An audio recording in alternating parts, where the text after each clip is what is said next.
Salve, salve galera, sejam todos muito bem-vindos a mais um vídeo do canal. Eu sou o JP Baraça, criador do canal Finanças de Sucesso, e hoje nós estamos aqui no nosso encontro clássico da sexta-feira, onde eu trago para vocês algumas notícias que repercutiram na semana para a gente poder estar se aprofundando um pouco mais. Porque antes também era uma dificuldade minha, quando eu lia alguma notícia, via no noticiário, eu olhava aquilo e falava, beleza, mas agora eu estou informado, mas eu entendi isso daqui? Não entendi. Depois que eu comecei a estudar, comecei a me aprofundar, eu enxerguei essa possibilidade, essa necessidade também das pessoas estarem com dificuldades para realmente entender os fatos daquilo. Por isso que a gente tem esse quadro aqui semanal, para a gente estar se aprofundando nas raízes do problema, para estar explicando para você o que de fato aconteceu para desencadear esses acontecimentos e quais são as consequências futuras disso.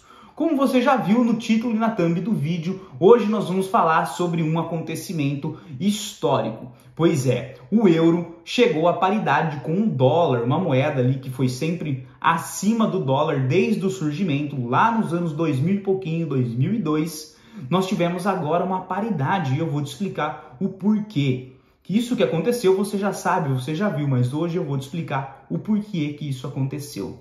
Mas antes disso, eu gostaria de pedir para você, por favor, caso você ainda não seja inscrito nesse canal, é muito importante você deixar a sua inscrição aqui para mim. Sabe por quê? Eu estou começando o meu canal no YouTube e essa é uma maneira de fazer o YouTube a espalhar mais o meu vídeo para mais pessoas terem acesso a esse conteúdo. E quanto mais pessoas ficarem informadas e realmente entenderem a notícia, melhor fica o cenário do nosso país. Então você também pode ajudar as pessoas a estarem mais informadas, clicando aí no canal de se inscrever e deixando seu like para o YouTube saber que você gosta do vídeo e te entregar em primeira mão e também entregar para mais pessoas, beleza? Então bora para o vídeo de hoje.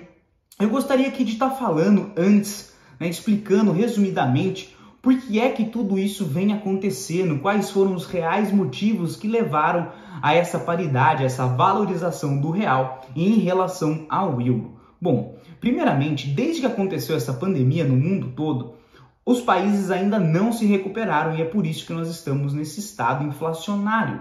Tá, JP? Mas por que nós temos inflação? Bom, nós temos inflação principalmente por dois motivos normalmente, que é o quê? O aumento da oferta monetária em circulação em uma economia ou um desequilíbrio muito grande entre oferta e demanda de produtos.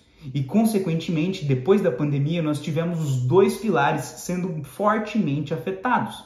E eu vou estar trazendo aqui para vocês um dado muito interessante para a gente poder entender um pouquinho melhor como funcionou essa produção de dólar em massa, para a gente poder entender o que é que aconteceu. Então, se a gente reparar aqui, esse é o gráfico, eu estou no site aqui do Banco Nacional Americano, onde traz todo esse desempenho histórico da moeda americana em pressão de dólar. Então, nós podemos acompanhar aqui que a curva vem crescendo, vem tranquila, de repente ela começa a aumentar nos anos 2000, a produção começa a aumentar muito, a economia americana fica cada vez mais forte, mas nós vamos direto ao ponto aqui. Nós estamos em 2020, janeiro de 2020. Nós tínhamos aqui 1.798 bilhões de dólares que tinham sido impressos desde o começo do dólar em 200 anos de existência.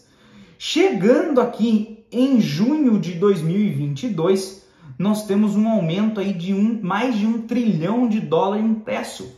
Então perceba o volume de dólar que foi impresso em 2 anos, um aumento de 43% da impressão do dólar em relação ao histórico de 200 anos. Em 2 anos, nós tivemos mais de 43% do total impresso. Isso não foi um problema somente nos Estados Unidos. As economias mundo afora precisaram fazer isso para estar sustentando essa situação emergencial causada pela pior pandemia dos últimos 100 anos. Então não é um problema exclusivo da economia americana. A economia brasileira, a economia europeia, todo mundo precisou fazer isso.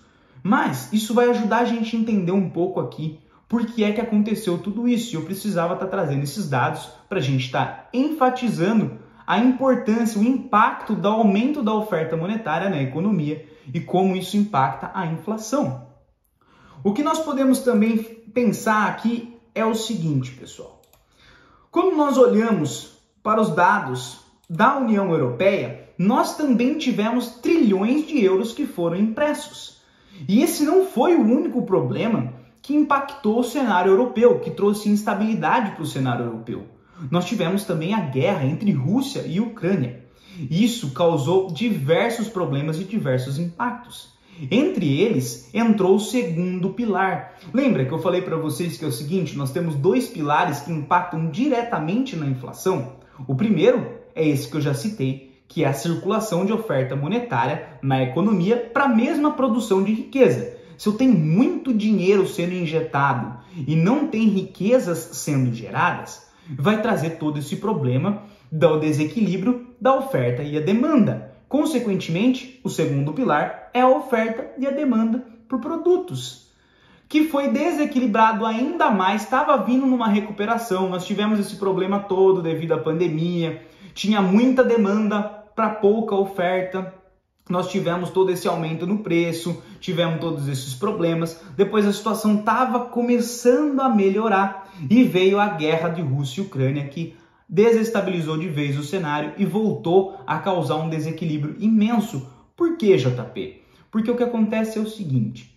aqui na União Europeia, o que nós vemos é o quê? A economia alemã, ela é a mais forte e a mais dominante. Ela é a maior responsável por estar trazendo essa força toda para o euro e para a União Europeia.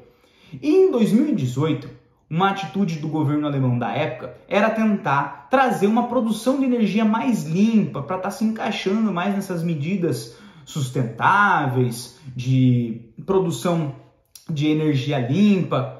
E eles falaram que, olha, nós não vamos mais produzir energia a partir de usina nuclear, porque nós estamos preocupados com o mundo, nós não podemos mais fazer isso, as leis aqui não se enquadram mais nisso. Beleza. Só que o que eles fizeram? Eles passaram a ser refém de mais de 60% da demanda energética do país do gás russo. Pois é.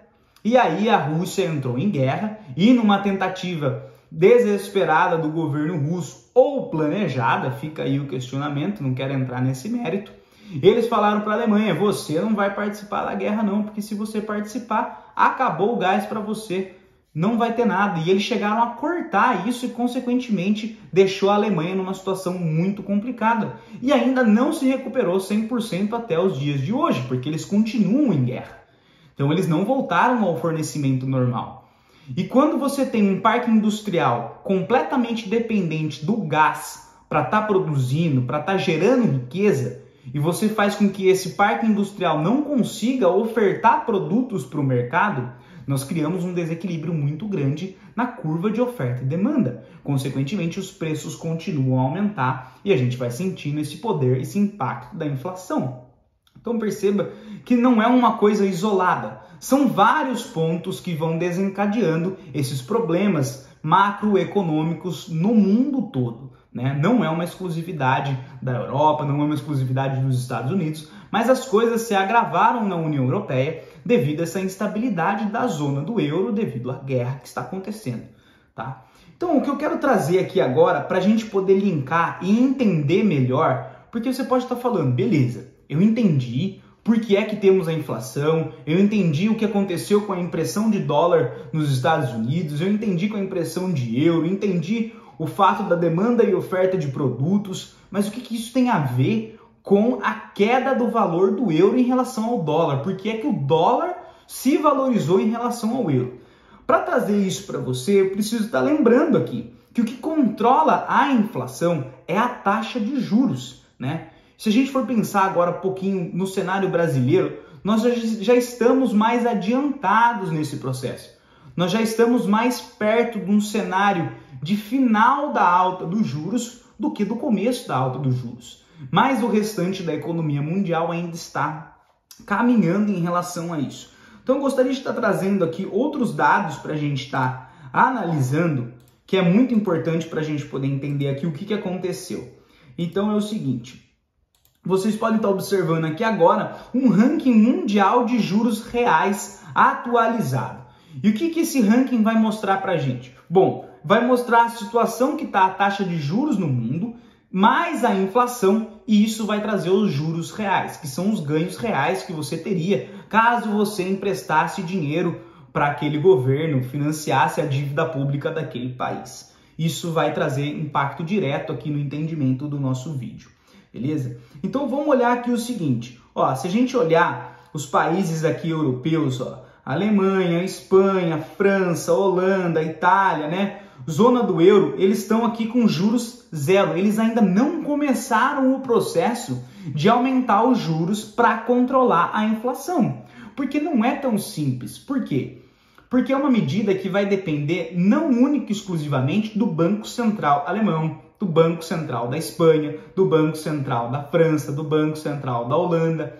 Tem um Banco Central europeu, um Banco Central que vai estar sendo responsável por estar coordenando todos os movimentos dos países da zona do euro. Então não é uma atitude tão simples assim. Não é tão fácil de você simplesmente aumentar a dívida pública em um local e tá tranquilo e aquele local vai ser unicamente responsável por ele. Não, é um conglomerado de países, é uma união. Então não é tão fácil assim para poder estar administrando.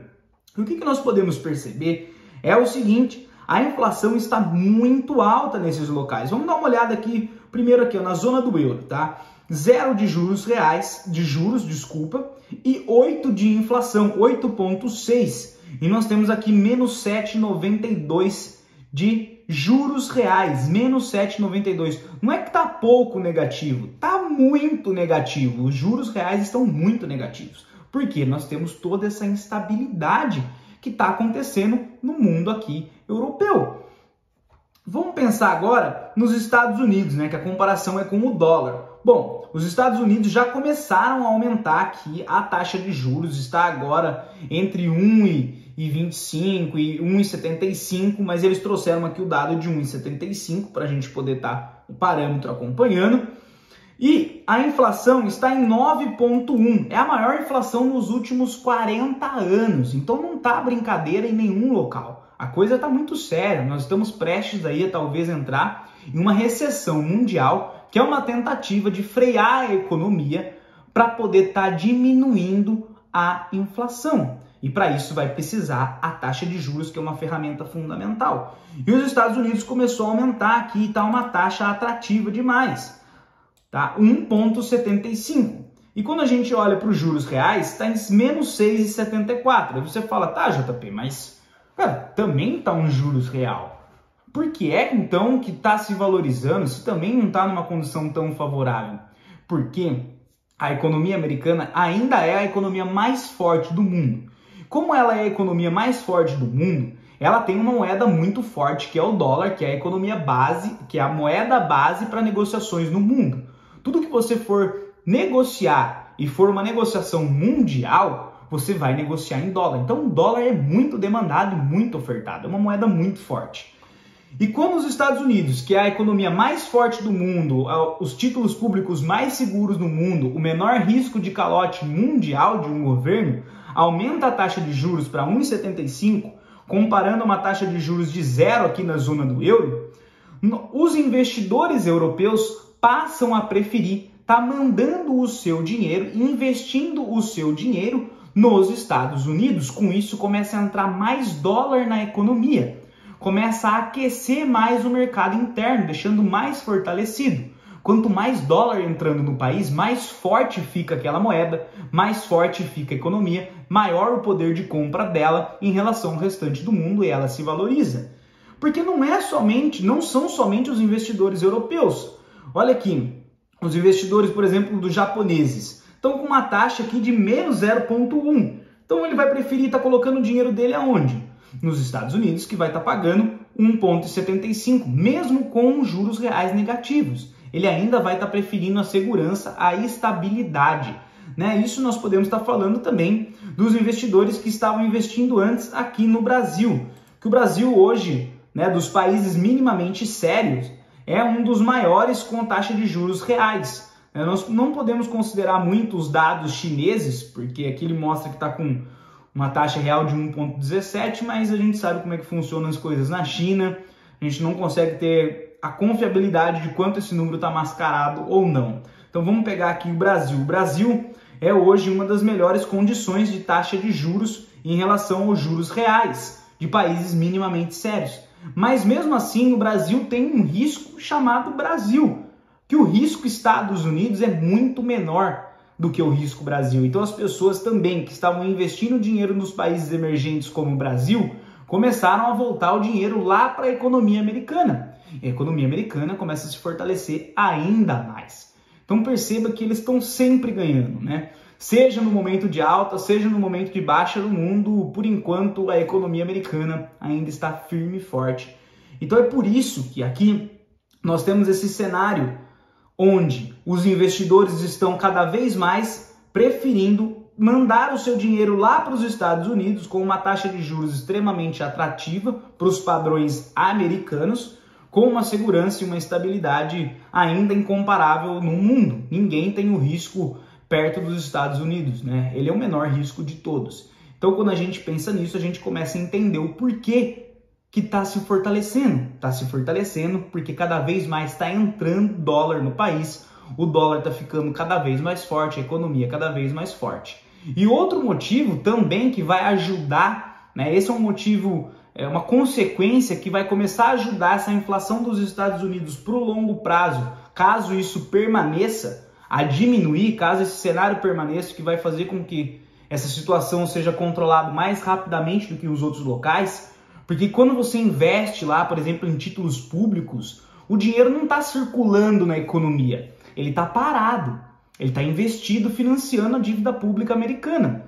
E se esse dinheiro está parado, não está na sua mão para consumir, a demanda por produtos vai diminuir. Se a demanda diminui, as vendas vão diminuir, os lucros das empresas vão diminuir, toda essa circulação de oferta monetária diminui e começa a controlar a inflação. Isso não é um processo do dia para a noite, tá? É uma coisa que vai demorar um pouco, mas que com certeza é fato, isso vai impactar num aumento, né, da diminuição, do tempo que essa inflação vai se perpetuar nos Estados Unidos. E outra coisa que a gente pode olhar aqui, que vai ajudar a gente a entender por que é que não é tão simples, tá? Os países aqui da União Europeia, o Banco Central Europeu está fazendo esses movimentos de estar aumentando a taxa de juros. Vamos olhar aqui, ó, só dos países europeus, dívida pública em relação ao PIB. Se a gente olhar aqui, ó, a Grécia, 193% de dívida em relação ao PIB, a Itália 151%, Portugal 127%, Espanha 118%, França 113%, Bélgica 108%.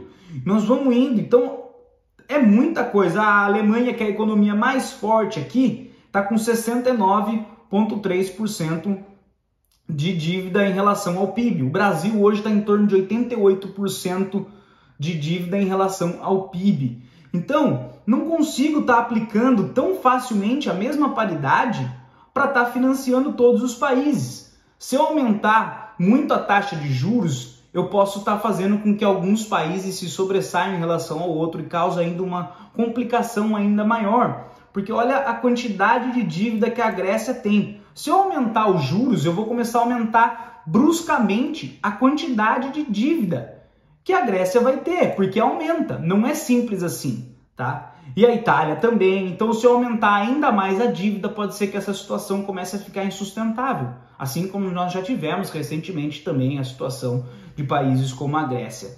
Então, agora aqui a gente consegue entender por que é que não é tão simples e tão fácil a simplesmente o Banco Central Europeu aumentar a taxa de juros, porque se ele aumenta a taxa de juros, ele aumenta a dívida pública nos países, e tem países que já estão muito sobrecarregados e a chance de dar grandes problemas e quebrar pode ser muito grande, então tem que ser uma medida cautelosa, tá certo? Então espero que você tenha gostado desse vídeo, espero que você tenha entendido os porquês. Se ficou alguma dúvida, por favor, deixa nos comentários que eu vou ler todos e vou responder, tá certo? Muito obrigado, nos vemos no próximo vídeo e um forte abraço!